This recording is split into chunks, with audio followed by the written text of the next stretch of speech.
Buenas noches. Continuando con el abordaje de la prevalencia del trastorno por déficit de atención e hiperactividad en niños prematuros, pues habíamos quedado en que nosotros como neuropsicólogos, cuando nos remiten estos pacientes, para poder hacer el diagnóstico nos tenemos que basar en los criterios del DSM-5, los cuales tenían criterio A, B, C y D. En el criterio A era la prevalencia de los síntomas en diferentes ambientes, en este caso en la casa, en el colegio e incluso en otros ambientes como las extracurriculares o reuniones familiares, etcétera. Segundo, que los síntomas debían de haber comenzado en la etapa del neurodesarrollo, es decir, antes de los 12 años.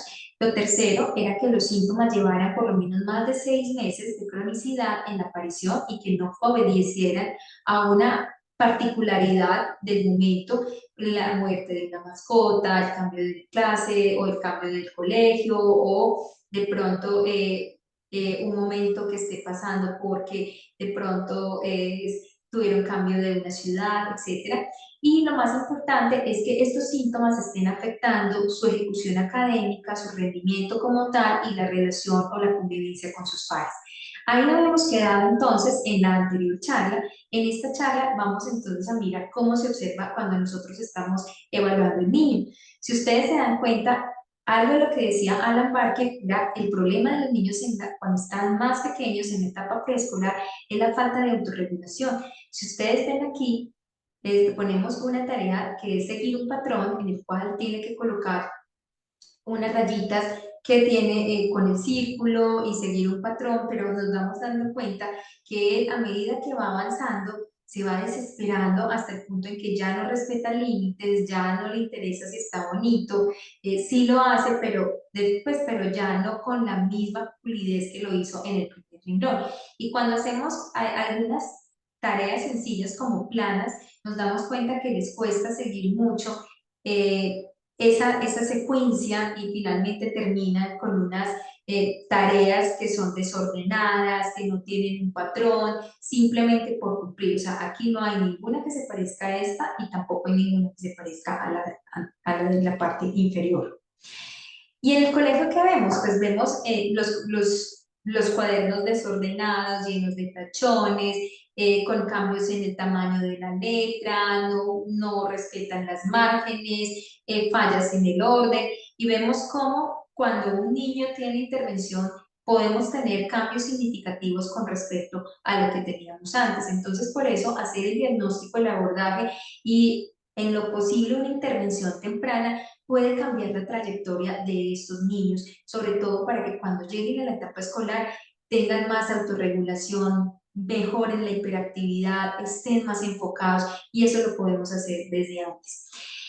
Resulta que para la evaluación y diagnóstico del TDAH, pues seguimos teniendo como primera herramienta la evaluación neuropsicológica, la cual se basa en unos test que aplicamos y aparte de eso, de unos formatos que se envían al colegio, a la casa, al mismo niño cuando es un poco más grande, en donde preguntamos por todos esos criterios e incluso hacemos unas aproximaciones hacia la parte del ánimo, es decir, hacia los temas de conducta, porque normalmente estos síntomas van acompañados de alteraciones en la conducta y alteraciones en el ánimo. Pero en la necesidad de buscar mediciones o biomarcadores que nos puedan colaborar, entonces ha venido un cambio importante en el abordaje del TDAH. Si bien sabemos que no existe un electroencefalograma, una resonancia nuclear magnética, ni tampoco un examen de sangre en el cual yo pueda determinar si el niño tiene TDAH o no, sí podemos hacer unas aproximaciones con ciertos marcadores que nos están diciendo que hay alteración, pero que no son de primera línea, sino que serían complementarios en caso de que el niño curse con otra patología de base, en el caso de una epilepsia o en el caso de un hipotiroidismo, etcétera, ¿sí?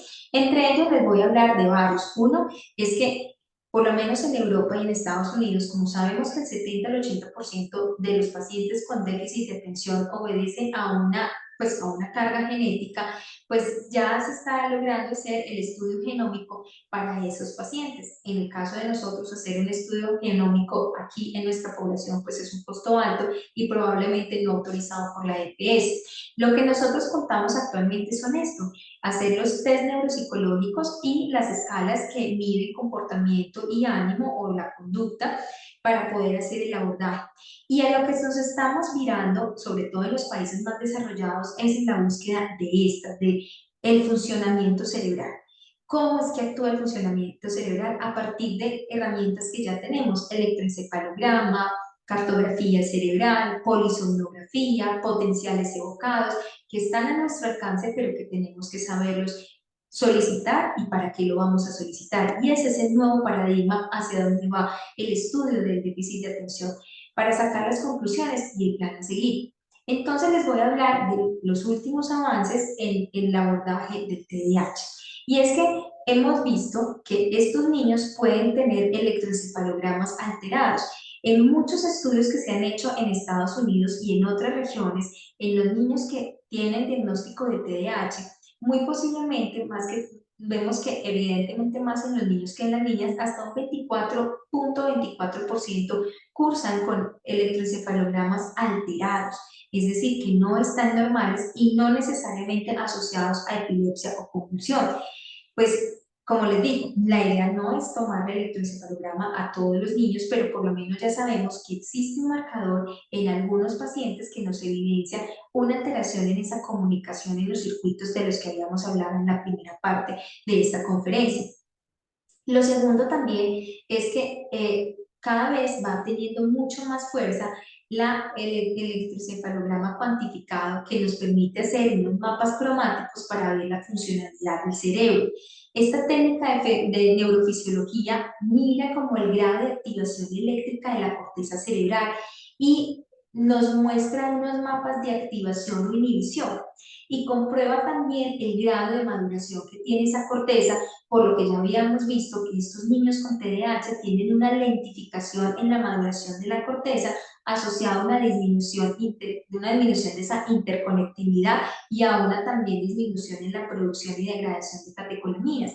Entonces, se ha visto que el TDAH se asocia a retrasos en esa madurez, a una disfunción neurobiológica que, como ya lo habíamos visto en los circuitos afectados, pues el más comúnmente que está lesionado, o más que lesionado, afectado, es el circuito cerebro-tálamo estriado frontal, de los que hablábamos, que tenía que ver con las funciones ejecutivas frías y lo que tenía que ver también con nuestra conducta a través del tiempo. Cuando hablamos de ondas cerebrales, entonces tenemos que hablar inicialmente de las ondas teta. Las ondas teta nos predominan cuando nosotros estamos en un proceso de ensimismados, como desconectados del ambiente, más con una información interna, ¿sí? Son unas ondas que aparecen cuando estamos concentrados en nosotros mismos. Las ondas delta son unas ondas que son lentas y amplias y están muy frecuentemente asociadas al sueño. Hay otras ondas que se llaman las ondas alfa, ubicadas precisamente en el sistema nervioso central, y aparecen cuando estamos en un estado de relajación, de reposo, pero también despiertos y atentos. Si hay déficit de estas ondas, normalmente el paciente tiene dificultad para relajarse. Y por último tenemos las ondas beta, que son esas ondas que se activan en los momentos en que nosotros estamos haciendo una tarea o estamos trabajando con energía en algo. Normalmente estas ondas deben de aparecer y deben de disminuirse las ondas teta, que son las que cuando estoy ensimismado, como en mí mismo, desconectada del mundo que me rodea. Pues que se ha visto en los estudios precisamente de cartografía. Entonces, cuando se hace el estudio del electroencefalograma cuantificado o mapeo cartográfico, vemos que las ondas betas, que son las que tienen que estar activas en el momento de que estoy haciendo una tarea, solamente en los niños con TDAH se aumentan un 13%. Y por el contrario, las ondas teta y las ondas alfa, que están en el momento de la relajación o cuando estoy precisamente desconectado del mundo, es donde están más altas. Esto nos ha llevado a pensar por qué entonces los niños con TDAH tienen el comportamiento que tienen. Pues precisamente porque la activación de estas ondas, que son las encargadas de mantener la atención y mantener la energía, no se suben lo suficiente, y por el contrario, las que nos relajan están demasiado activas. Ahora, cuando se mira también desde otro punto de vista, estos estudios de diferentes regiones del mundo, pero más específicamente en Estados Unidos, han demostrado que la cartografía hay un 67,70% de cuantificaciones alteradas y específicamente pues más en los niños. Ya vimos que la relación de niño a niña es mucho más alta y por eso cuando vemos entonces la cartografía entre alterado y normal, vemos que el del niño alterado es mucho más alto que el de las niñas. Ahora, estos niños tienen mal dormir. Normalmente se acuestan tarde, se despiertan varias veces en la noche, tienen movimiento de las piernas, como que se recorrieran toda la cama. Eso ha llevado también a los investigadores a mirar cómo es la polisomnografía en estos niños. Y lo que se ha observado es que hay un aumento de la latencia del sueño y que eso puede llevar a que el tener mal dormir al día siguiente haya una excesiva somnolencia, que su sueño no sea eficaz, que no logre las 4 etapas del sueño no REM y específicamente la etapa del sueño REM, en donde el cerebro se reestructura, se vuelve otra vez a reconectar, hace el afianzamiento de esos aprendizajes, hace la consolidación de las huellas nésicas.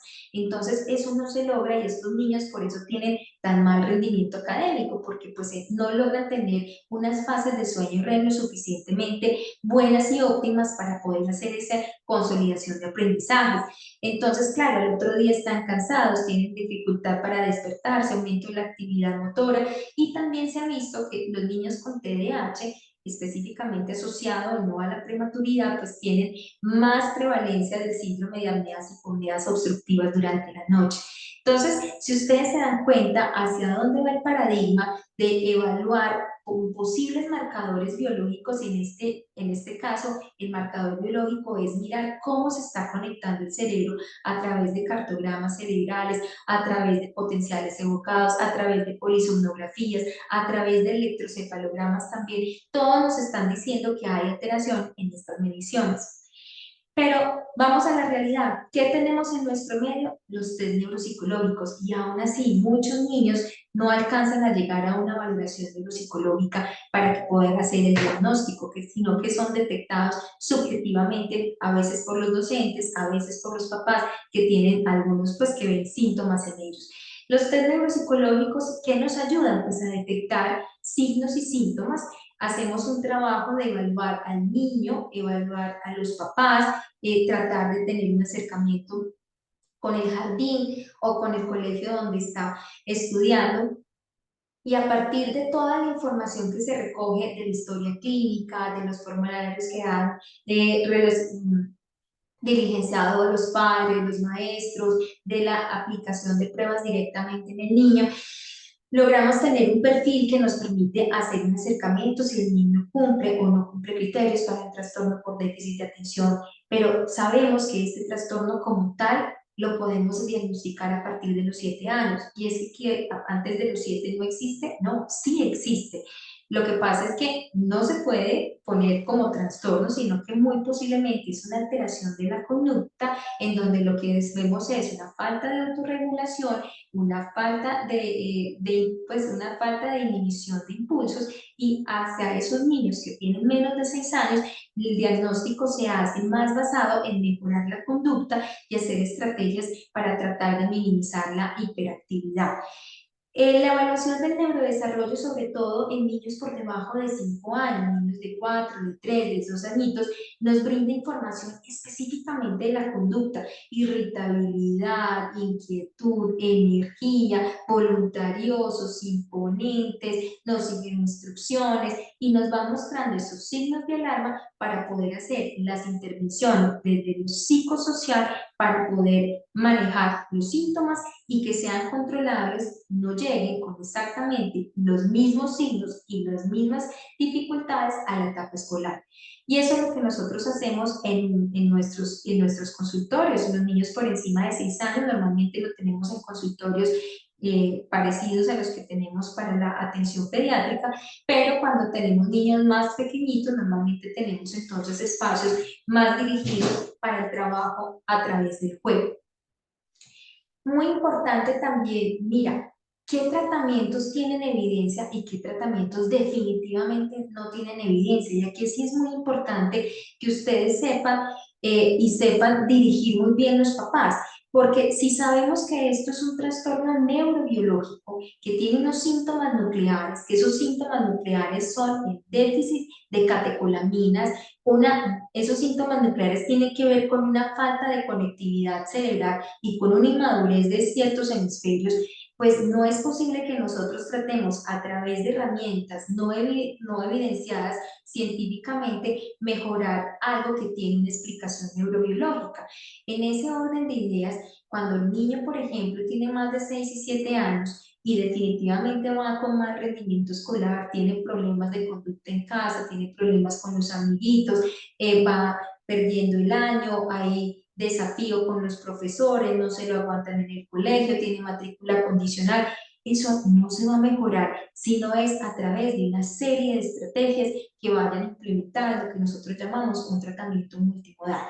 Pero ustedes ven que en nuestros días hay muchas ofertas de tratamientos basados en dietas, basados en la escucha de cantos gregorianos, basados en la hipnosis, tratamientos que realmente no tienen la evidencia, ni la fluidez, ni el soporte, ni la robustez necesaria como para uno recomendarlos. Entonces, vamos a pasar primero a estos que decimos sin evidencia. Lo primero, alimentos y dietas específicas. Todavía no hay contundencia en que ciertas dietas puedan mejorar el aumento de las catecolaminas o de la interconectividad. Sin embargo, sí es cierto que hay incluso algunos papás que dicen no le vaya a dar el dulce o la chocolatina después de las 7 de la noche porque ese muchachito no se va a dormir por nada del mundo. Hay que entender que uno debe favorecer una dieta sana en los niños y la dieta sana es bajas en azúcares y en ultraprocesados. Entonces, pues obviamente tenemos que mejorar el consumo de frutas, el consumo de verduras, de proteínas, pero todavía no hay claridad en que el dulce y los ultraprocesados tengan que ver con el aumento o la exacerbación de los síntomas, ¿sí? Entonces, si un niño va a una fiesta, a una piñata, pues déjalo comer su más o menos su gomita, que no hay ningún problema, pero en términos generales también la idea es que las dietas sean lo más sana posible y que tengamos una disminución de azúcares ultraprocesados y tengamos más agüita, más proteínas, más cereales, más frutas, verduras en la alimentación de los niños. Otra cosa que viene con mucha fuerza, dar vitaminas. Entonces, démosle emulsión de Scott, démosle vitaminas, vitacerebrina, bueno, toda la cantidad multivitamínicos, porque eso le va a ayudar a mejorar. Lo que sí es cierto es que cuando tenemos cantidades superiores de vitaminas, 10 veces más de los requerimientos, realmente pueden deshacer un efecto tóxico en el cerebro y causar, pues, causar también efectos secundarios. Entonces, no están recomendados el uso de altas dosis de vitaminas u ortomoléculas, para nada. Hay otro método que ustedes han escuchado, que se llama el método Tomatis. Ese método, a ver, pues hace unos más o menos 5 o 6 años estuvo muy de moda y era exponer a los niños a escuchar unas frecuencias de música, porque incluso en eso salió que los niños que escuchaban o las mamás que escuchaban a Mozart desde el vientre, los niños eran mucho más inteligentes, que escuchar la música gregoriana mejoraba el nivel cognitivo de las personas o mejoraba la capacidad para concentrarse. Realmente la exposición a altas frecuencias humanas o de música clásica o de cantos gregorianos no tiene un efecto positivo sobre mejorar la atención. No existen estudios controlados que nos hagan pensar que eso realmente tiene algún efecto. Hay algunas personas que, por ejemplo, ya adultas, dicen, no, mira, yo trabajo mejor en un espacio silencioso, y habrán otras que dicen, no, yo sí tengo que poner algo de música que no tenga, pues, que no tenga cantante o en baja frecuencia, y eso me ayuda a concentrar, pero ya personas adultas con un cerebro ya completamente maduro. Otro que tampoco tiene ninguna evidencia, el psicoanálisis.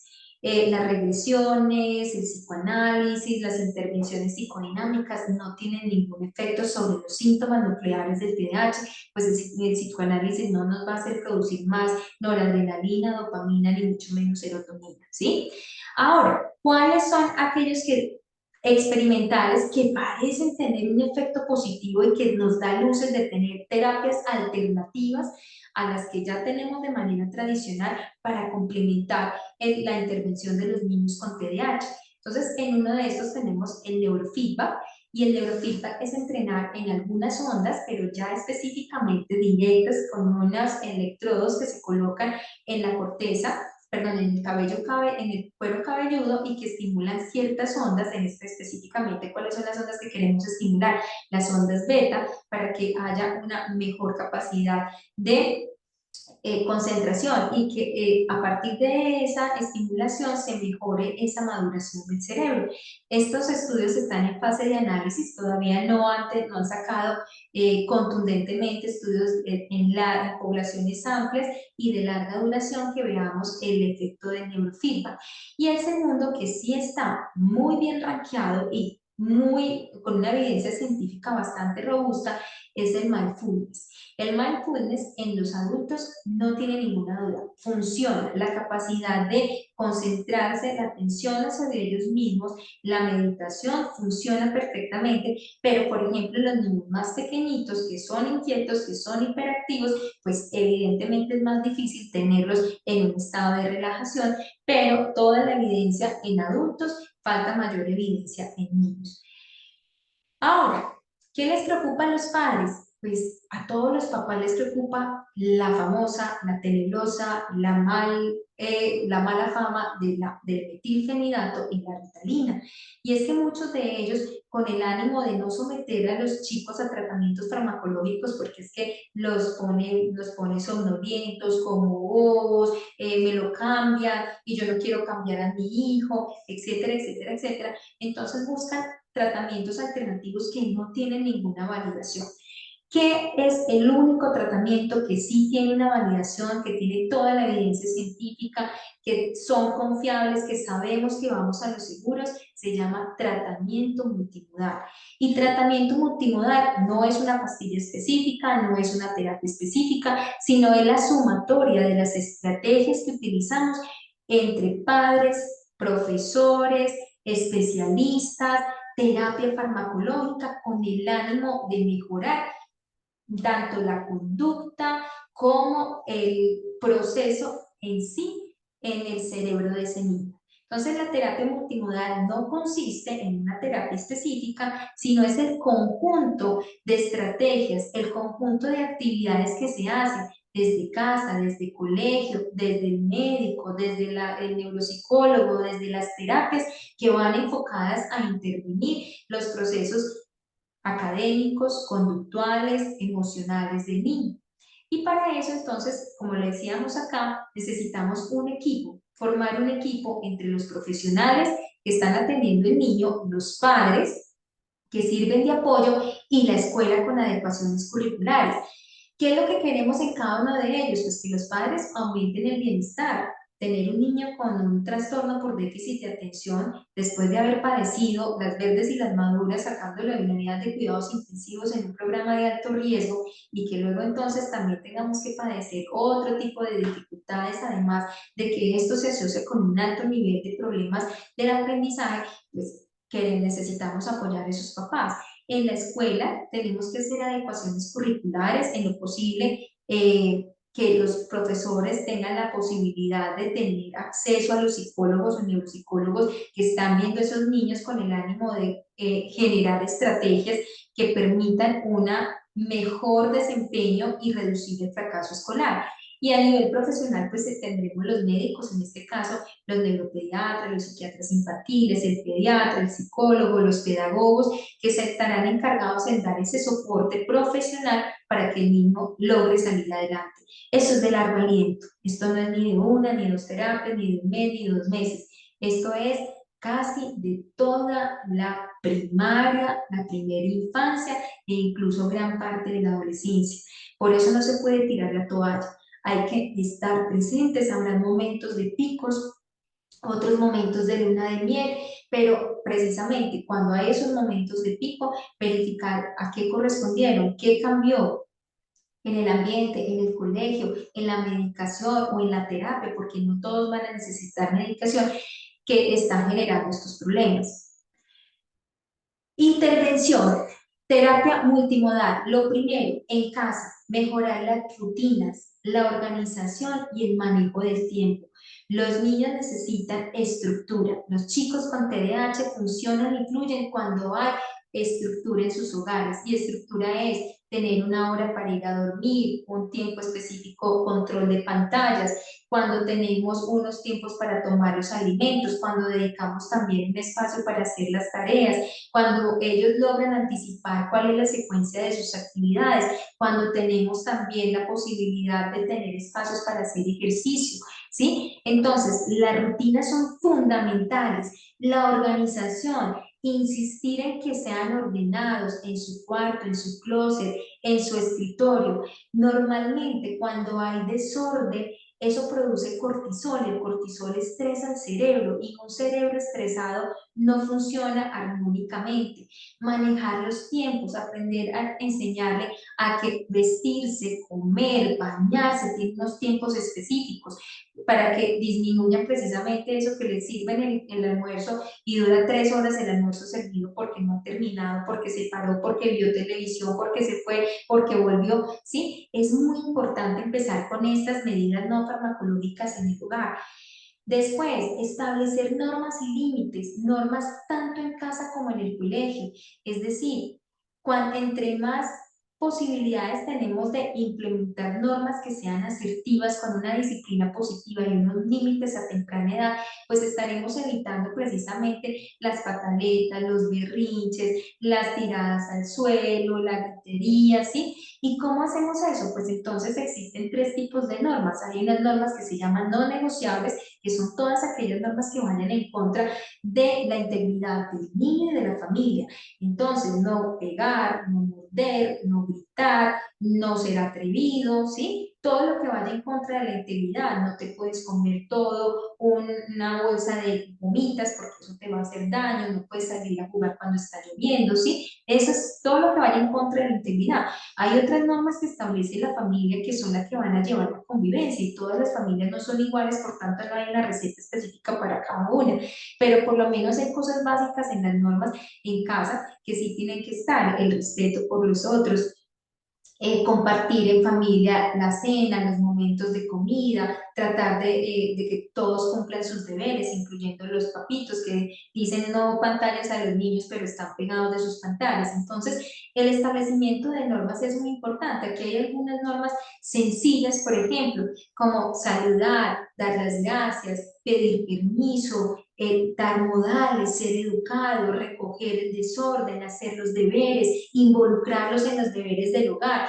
tratarlos con respeto, cuidar a las mascotas, compartir, el cumplimiento de horarios, evitar, por ejemplo, que salten en la cama, en el sofá, sobre todo, pues, si es un espacio que tienen destinado para otras cosas, ¿sí? Es una serie de normas que se pueden ir generando y que en la medida que él vaya también asumiéndolas, pues cada vez se va convirtiendo en hábitos aprendidos. Y por último, hay unas normas que yo llamo las normas light o las normas en las cuales uno refuerza, pero no necesariamente necesita una consecuencia. Por ejemplo, entro y no se lavó las manos, te refuerzo que siempre que entres del parque debes de lavarte las manos, te refuerzo que cuando llegues con los zapatos sucios debes dejarlos a la entrada para que no ensucies todo la casa, etcétera. Te recuerdo que tienes que dejar los juguetes en tu cuarto y en la sala. Eso es de reforzar todos los días hasta que lo convierte en una rutina y para que una rutina se convierta en un hábito deben de pasar entre 60 y 90 días. Por tanto, cuando los papás dicen que es que sí, yo le digo, pero le digo una semana y la semana siguiente bajó la guardia y dejó que hiciera lo que quisiera, le entregó el celular y le entregó el televisor, pues entonces la verdad es que la rutina se va a tardar mucho más tiempo en convertirse en un hábito. Lo otro, estos niños como tienen alta carga de energía, como son tan activos y son de realmente, pues ellos necesitan, están pidiendo cuerda, pues fomentar la actividad física y en este caso los deportes que tengan patrón cruzado. En este caso, ¿cuáles? La natación, la gimnasia, la danza, las artes marciales, pero no todas. Aquellas, por ejemplo, Hapkido, Taekwondo, esas son las que realmente ayudan a mejorar el desarrollo de los niños y que les dan ese autocontrol. La natación relaja, controla, hay que controlar la respiración. El Hapkido, los movimientos normalmente son de concentración, de llevar una línea. La gimnasia también ayuda a que hay unos momentos, unos espacios para hacer ciertas actividades. ¿Qué otras cosas? Entonces, cuando hablamos de medidas no farmacológicas, tenemos que hablar de psicoeducación. Hay que hablar de los padres de que esto es un trastorno neurobiológico, que no es un cuento, no es un tema de voluntad, no es que el niño se quiera comportar así, no es que no le dé la gana de ser amable ni educado, sino que es un trastorno neurobiológico. Hay que hacer intervención conductual, ya sea con refuerzos y consecuencias, economía de fichas, que son los puntos, las caras, el apoyo conductual positivo, que son estrategias mucho más dirigidas. Hay que hacer intervención directamente en el niño, es decir, terapia cognitivo-conductual, terapia neuropsicológica para fomentar la atención, las funciones ejecutivas, esta terapia cognitivo-conductual para favorecer habilidades sociales, resolución de problemas, y hay que hacer un apoyo escolar con adecuaciones curriculares que debe de hacer el profesor. Y además de eso, tenemos entonces el último eslabón, que sería la terapia farmacológica, y en la terapia farmacológica tenemos entonces los medicamentos estimulantes y los no estimulantes. Dentro de los medicamentos estimulantes, pues el más conocido, el de mayor evidencia, el que tiene los estudios que lo soportan, es el metilfenidato. El metilfenidato en versión no de larga duración, que sería la versión corta, que se puede titular y es mucho mejor para los niños porque se puede titular el concepto, que es una forma de liberación prolongada que puede mejorar la adherencia, pero tiene la dificultad de la titulación. Ambos, tanto el metilfenidato de corta duración como el de larga duración, son estimulantes del sistema nervioso central, aumentan la liberación de noradrenalina y de dopamina, entonces en el espacio intersináptico. Y últimamente nos llegó que son las lisdexanfetaminas, que están por el momento no son de uso en población pediátrica, solamente es de uso en los adultos, pero tiene un comportamiento similar al metilfenidato. Y por otro lado tenemos entonces los no estimulantes, que ustedes conocen, la tamoxetina, la estratera o el atento, que lo que hacen es inhibir la recaptación de noradrenalina, pero también elevan más ligeramente la producción de dopamina y de noradrenalina. Problema con la tamoxetina: del 10 al 30% de los pacientes no responden a este medicamento. Como ven, el TDAH es un trastorno bastante complejo que requiere de un tratamiento muy interdisciplinario, en donde hay estrategias en casa, estrategias en el colegio, terapias neuropsicológicas para favorecer la atención y las funciones ejecutivas, terapias cognitivas conductuales para mejorar el comportamiento del niño, y algunos, diríamos que la gran mayoría, pero no todos, también tendrán la necesidad de una terapia farmacológica. Entonces, ¿de qué depende tener éxito en el manejo del TDAH? Es primero hacer un diagnóstico lo más precoz posible, tratar de identificar a estos niños muy tempranamente, detectar las comorbilidades, porque desafortunadamente el TDAH, como los combos de las hamburguesas, no vienen solos, generalmente vienen con problemas de conducta, con problemas en el ánimo, con problemas académicos. Entonces hay que detectar las comorbilidades, comenzar una intervención basada en la evidencia, terapia multimodal, y tener mucha paciencia porque su curso es crónico. Entonces, muchísimas gracias por la atención prestada. Estos son mis contactos, por si ustedes quieren escribirme o quieren hacer de pronto que yo les mande alguna bibliografía o quieren profundizar en el tema. Con el mayor de los gustos estaré dispuesta a poderles responder sus inquietudes. Muchas gracias y feliz noche.